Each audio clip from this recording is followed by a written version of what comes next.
So you're thinking about moving to North Idaho and you're wondering, is Idaho the safest place to be if the world falls apart? Well, you're in the right spot because in today's video, we're going to give you 5 reasons why North Idaho is the safest place to be as the rest of the world crumbles. So slap on your tinfoil hats and let's get into some good conspiracy stuff.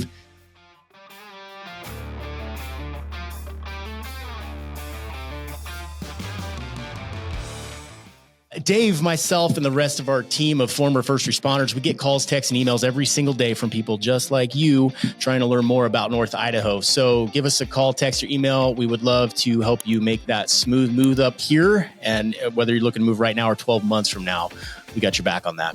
Let's jump right into 5 reasons why North Idaho is the safest place to be if the world falls apart. This is our opinion, of course. We are not scientists or anything else like that. Number 1 reason, geography. This is a pretty obvious. We are here in the panhandle of North Idaho. I'm also known as the gun handle or the barrel. Is it the barrel? It is the barrel. It's the barrel of North Idaho. So if you ever seen those little stickers, they turn it sideways and make it look like a pistol. Kind of cool and appropriate. But we are bordered by 2 mountain ranges. So we've got the Bitterroot Mountains on the east side and the Selkirk Mountains on the west. And everything in the panhandle kind of lies in between that area. So I would argue that kind of makes it a safe place geographically from, invasion. No, it does. Right? Yeah, geographically, it sits in a great spot. I mean, and you have all your resources. You have all your water, you have your timber, you have everything out here. You have heavy metals, gold, silver, all those things are here. Yes. And we are not too close to a major metropolitan area. You could make the argument Spokane, it is only 30 miles away, and it is, what's the population there, like 500? They're about 120,000 over there now. I'm way off. Okay. I think I'm off. I think it's 200,000. Yeah, you're off. I think, okay. We're going to go with it. Obviously, we're not scientists. It's 10 million. It's 10 million. Okay, so Spokane, Washington. This is a little known fact, or maybe it's a big known fact in the conspiracy world, which is a world that we do not actually live in, but I'm just pretending here today. Nukes. So Spokane was a priority target for Soviet Union because there were U.S. nuclear missile silos all around the area. I did not know this. And so I looked up some facts about nukes, Dave. Yeah, here we go. So these nukes nowadays are much bigger than the ones that were dropped on Hiroshima and Nagasaki back in the day. A little bit. 1,000 kiloton nuclear blast might produce third-degree burns up to 5 miles away. Third degree are the worst burns, right? You're a former paramedic. You can actually go 4th degree. It's actually a burn down to the bone. But yes, 3rd degree are typically the worst burns. Well, damn. Stay away from that 4th degree. 3rd degree burns, 5 miles away. 2nd degree burns, 6 miles away. And 1st degree burns, that's like a sunburn, right? Yes. 7 miles away. So if you're 7 miles away, you're going to get a sunburn. At a distance of 20 to 25 miles downwind, a lethal radiation dose, here's a word I don't know, 600 rads, would be accumulated by a person who did not find shelter within 25 minutes after the time the fallout began. At a distance of 40 to 45 miles, that is now within Coeur d'Alene, a person would have at most 3 hours after the fallout began to find shelter. I can't remember why I was bringing this up, to be honest with you, but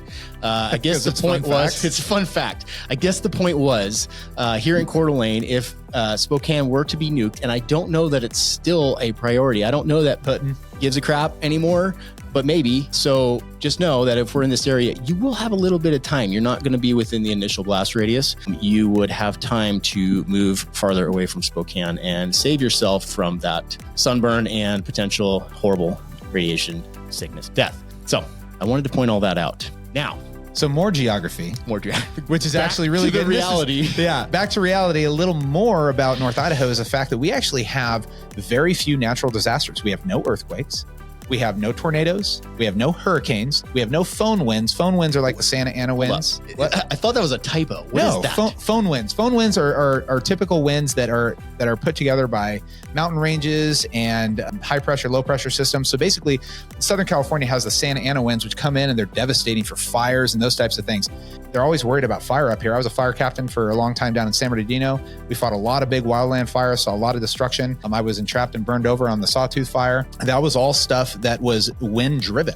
We definitely have the fuels up here and we have the terrain, and it does get dry from time to time, but we don't have those winds, which are going to cause those massive wildfires. So you have that mitigated risk. Can I pause you for a second? Yeah. I still fully believe that you made up that word, but it is Phone spelled winds? Foehn. Oh boy, here we go. Google it. I'm going to Google it later just so I can call All right. And then the other thing is that we do have a lot of water up here, but here's the reason why we don't have a lot of flooding. We have natural waterways up here. We have natural rivers, natural streams, natural lakes. They're not reservoirs. We do have dams and stuff to hold the lakes up a little bit, but they're all naturally flowing. So up here, when it rains hard, it has a place to go. So our flooding is minimal. We do have snow. I had to shovel a bunch of snow the other day. And I mentioned this, I'd rather shovel snow here than shovel in San Francisco. So way nicer to be able to have the snow down here. We do get heavy snowfalls. Yes, every now and then we'll get heavy winds that come through from a storm front. But other than that, the big thing about North Idaho is that we have very minimal natural disasters. Boom. Just so there we go. Geography, done. Number 2, natural resources. So, man, we've got it all up here. That's why I think this place would be a phenomenal place to move to or live in if the rest of the world falls apart. If maybe when the rest of the world falls apart, because we're clearly heading that direction. As far as natural resources, obviously timber. There are enormous forests up here, lakes, rivers. So you've got plenty of water and plenty of fish to eat. I guess the fish might run out at some point, right? We'll see. It's not like the ocean. Look at 90% of the Earth population they live by the ocean, the water. True. That's where it is. We're one of the largest inland waterways. In fact, Idaho, funny fact, I used to do swiftwater rescue. Idaho actually has more navigable waterways than any other state, other than Alaska. Get out of here. Yes. I learned something today. So you made up a word and then you told me a fact that may or may not be true. Navigable is I made that up? No, the other phone Got it. wins. So abundance of wild game. We also have some awesome wild game out here. Elk, moose, deer, bear, whatever. They're all here. So, and there's a lot of them. If you've ever hunted up here, it could be a little bit challenging. None of that, cattle ranches, farming, all that stuff. Yeah. That's on my list at the bottom right there. I see it. That's why I read it. Oh, okay. Gotcha. Yeah. Lots of cattle. And they're established ranches. So these people have been doing it for a long time and understand how to manage cattle and raise cattle. We also have fertile soil for farming. This area is glacial, what do you call it? Like a glacial pathway back in the day. And that pulled a lot of fertile soil down into the valleys here. So it is a very great area to grow food. The growing season is relatively short here, but it is very intense. My own garden does incredibly during the summer. So that is a great option. We also have mining. Now this one's a little trickier, right? But it's here. Right.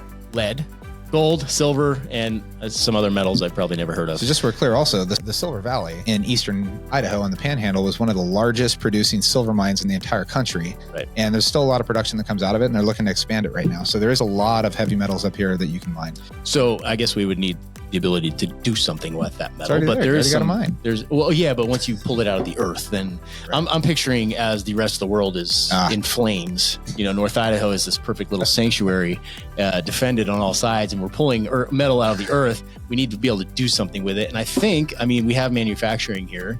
You take that over to Buck Knives and they hammer it into, whatever. Silver knife. There you go, dude. Like a gold knife that bends on impact. And it's extremely heavy. It's useful. We've beat that one to death. Let's move on. Oh, this is a good one here. This is near and dear to our hearts. Yeah, it is. I will make the claim on camera right now to all 200 of you that are listening. North Idaho has the largest concentration of veterans and first responders than anywhere else in the world. There's no way to actually prove that, however. Okay. So that's not a number that's tracked. Veterans actually are. The North Idaho, I just heard this today. I want to say there's like 22,000 veterans in the Panhandle alone. I could believe it. Yeah. The first responder thing is a little harder to track because we don't get the amazing benefits that the VA guys do. Yeah, we're jealous. However, if you spend any time up here and you throw a rock, you will hit a retired cop or firefighter. And I personally think that's a fantastic thing. I do too. So coming from that background, absolutely. There's a lot of people up here, very like-minded. And there is a huge service background up here. Huge. And they're respected. And that's cool. There are also a lot of combat vets up here and special forces guys. I keep running into them. They're so discreet, though. You just would never know. However, so with that, those people, they know how to build and function as cohesive units and problem solve and function in really high stress environments. So I would make the argument that having them here, if things got real bad, it would be pretty quick that some type of framework structure to the community would be built up. And I think it would be a very safe place to be. Agreed. Next on the list, large concentration of preppers. You got any prepper clients? You know what? It's funny that you say this because we have preppers and we have hoarders. Yeah, there's both. Good point. There's people that just store a bunch of food. Yes. And there's other people that actually prep, but there are a lot of people that are actually prepped to live off of the land. There's people that know how to hunt. They know how to quarter and take care of deer and elk. They know how to store food. They know how to do those things and know how to live. You know, this is one of the biggest things that drives me crazy about when people say like, oh, what if the power goes out? Everybody's going to die. People lived here forever and did just fine without electricity. Well, let's be clear. If you're in San Francisco or another large city, you're going to die. I'm sorry. It's probably not going to happen. So you're going to need to move out of there. Run away. Yeah, run. But here, a buddy of mine has a neighbor that in his shop has this regenerative farming system that's solar powered. And then there's fish in this hydro row. Oh, dude, it's bananas. Yeah, but I'm like, intense. That dude's going to be just fine if the world falls apart. It's a lot of people that know how to live off the land up here. A lot of people. That's really what we're getting at. And, I used to have the impression, preppers might be a bit weird. But as you meet them up here, I would say only like 50% of them are weird. Yeah. And the other 50% are completely normal people. Well, it's funny. There's enough wild animals and wild game up here to support the population. Right. You go down in California and you have a natural disaster and people got to go hunt. They don't understand how to quarter them. They don't know how to preserve the meat. You're just going to have a bunch of dead carcases in about 2 weeks. You're not going to have anything left. Well, your boy Bill Gates is going to solve that with the Beyond Meat movement. That's not my boy. No. We don't grow our meat here. No. In a lab. Well, we do, but it's grass-fed. Anywho, let's move on. Last point of the day. North Idaho has an incredibly large concentration of guns and actually local ammunition manufacturers. So maybe that's something we can do with those lead that we pull out of the ground. We send it over to G9 ammunition. Actually, I can't remember the specific name, but they are an ammunition manufacturer in Rathdrum. They make some really cool ammo, by the way. And those boys will press it out and make ammo for us. So we'd have a potentially endless supply of ammunition. Awesome. G9 ammo is great ammo too, especially if you're hunting or you need bear defense or anything else like that. They make phenomenal ammo. Yep. 60% of the households in Idaho own at least one gun. It's a rather disappointing number, to be honest with you. Yeah, please. Can I put this into perspective? Yeah. Every 6 doors that you try to kick down, you're going to have a very bad day. That's what it is. Every 6 doors you kick down is going to be a very, very bad day for you. It's not going to happen. Yeah. So don't. FAFO, I believe is what they call it. Most of those own a lot more than one gun. I don't know anybody that actually just owns one gun, right? It's a slippery slope. You buy one and then they just keep accumulating. Yeah. Fourth highest rate of gun ownership per capita in the U.S. is Idaho. And the rate of violent crime with guns is much lower. Very low. Yeah. So that's a cultural thing.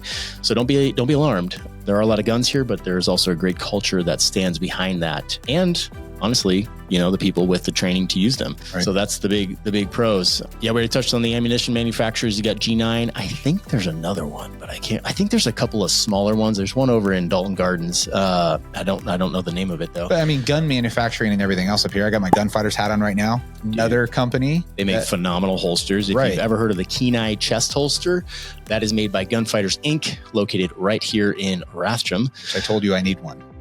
Yes, you do need one, and we can wear them on the videos, and people will mock us. People will mock us incessantly because they don't know. Anyway, that's it. That's 5 reasons that we think North Idaho is the safest place to be as the world falls apart. Thank you guys for sticking around, and remember, if you're looking to move right now or 12 months from now, give us a holler. It's never too soon. We would love to get that conversation started. Yep. Have a great day.